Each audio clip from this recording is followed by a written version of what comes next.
Okay? There has never been a civil response force planned to fly and mobilize U.S. forces into U.S. cities to seize control of U.S. cities.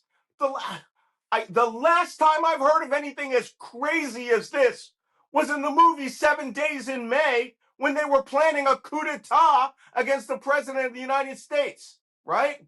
Go look it up.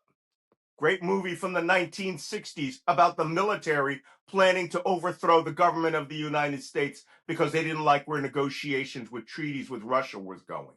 Why are we even talking about this?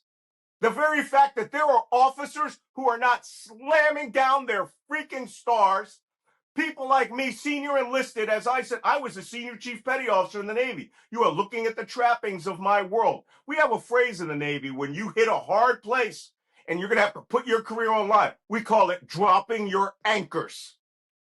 People should be dropping their goddamn anchors over this and making it eminently clear they will not carry out orders like this. But we have a moron as the Secretary of Defense. We have an administration filled with people whose sole function is to exploit government for political gain or personal gain.